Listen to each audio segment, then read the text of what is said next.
আপুর জন্য আমাদের যে প্রথম প্রশ্ন সেটা হচ্ছে বিয়ের আগে মেয়েরা কোথায় যেতে পারে না? কোথায় যেতে পারে না? কোথায় আর একটুখানি ট্রিকি কোশ্চেন, হ্যাঁ, মানে ধরেন যে যাওয়া মানে সেটা তো আমরা ধরেন যে মামার বাড়ি যাই, খালার বাড়ি যাই, ফুপুর বাড়ি যাই, শ্বশুর বাড়ি যেতে পারে না। শ্বশুর বাড়ি। আচ্ছা, এটা আপনার কেন মনে হলো? কেন মনে হলো? কারণ বিয়ের আগে তো মেয়েরা বাপের বাড়িতে থাকে, শ্বশুর বাড়িতে তো বিয়ের পরেই যায়। তার মানে হচ্ছে শ্বশুর বাড়ি। জি। অডিয়েন্স, আমাদের আপু বলেছে যে বিয়ের আগে মেয়েরা শ্বশুর বাড়ি যেতে পারে না। তো আপুর জন্য আমাদের কোশ্চেনটি ছিল যে বিয়ের আগে মেয়েরা কোথায় যেতে পারে না। অডিয়েন্স, আপনারা একটু জানাবেন যে আমার এই আপুর আসলে অ্যান্সারটা সঠিক কিনা। তো আপুর জন্য আমাদের সেকেন্ড যে কোশ্চেনটি, গরমও নয় ঠান্ডাও নয় তবুও ফু দিয়ে খায়, সেটা কি? গরম মনে হয় মানে গরমও নয় ঠান্ডাও নয় তবু সেটা ফু দিয়ে খায়, কি? এটা খাওয়ার জিনিস। আমরা তো সাধারণত চা কফি যেটা আছে সেটা আসলে আমরা ফু দিয়ে খাই, কিন্তু এমন কি আছে যেটা আমরা ফু দিয়েই খাই? এটা তো বলতে পারলাম না। এটা কিন্তু গরম না ঠান্ডা না, ধরেন যে আমরা অনেক সময় ঘুরতে গেলে খাই, বসে বসে খাই। আইসক্রিম। না না না না, এটা তো আমরা ফু দিয়ে খাই না। এটা অনেক সময় কি ধরেন যে আমরা ফাটায়া খাই, মানে চাপ দিয়ে ফাটায়া তারপর ওরা খেয়ে ফেলি। নারকেল।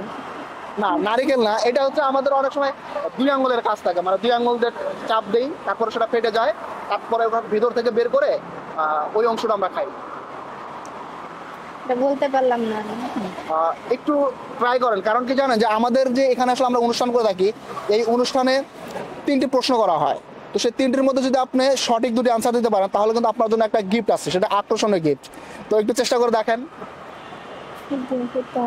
বাদাম বাদাম বাদাম। বাদাম? না, বাদাম তো ফুড দেওয়া খায় না। আপনি কি মানে অন্য আনসার বলতে? বাদাম বাদাম বাদামই হবে। বাদাম তো আমরা ফুড দেওয়া খাই, বাদামই হবে। তাহলে কি আপনি বাদামে স্থির থাকতে যাচ্ছেন? জি। এটা কনফার্ম হিসেবে আমরা নক করবো। হুম। অডিয়েন্স, আমাদের আপু বলেছে যে বাদাম। তো আপুর জন্য আমাদের যে কোশ্চেনটি রয়েছিল, কোশ্চেনটা হইতেছে যে গরমও নয় ঠান্ডাও নয় তবুও সেটি ফু দিয়ে খায়। তো অডিয়েন্স, আপনারা একটু জানাবেন যে আপুর অ্যান্সারটা সঠিক কিনা।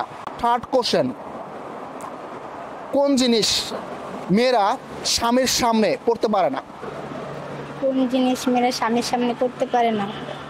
পড়তে পারে না? করতে পারে না। হ্যাঁ। নাকফুল বলেন, হাতের চুড়ি বলেন, মেহেদি সাজ বলেন, বোরকা বলেন, কাপড় বলেন, সবই তো পড়তে পারে। কি এমন আছে যেটা আসলে স্বামীর সামনে পড়তে পারে না?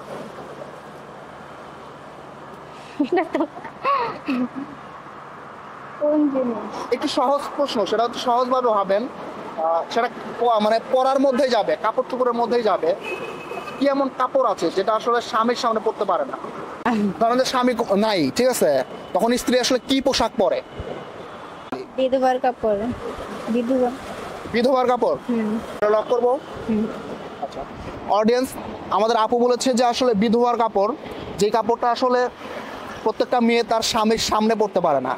তো অডিয়েন্স, আপনারা একটু জানাবেন যে আপুর এই কোশ্চেনটার অ্যান্সার রাইট আছে কিনা।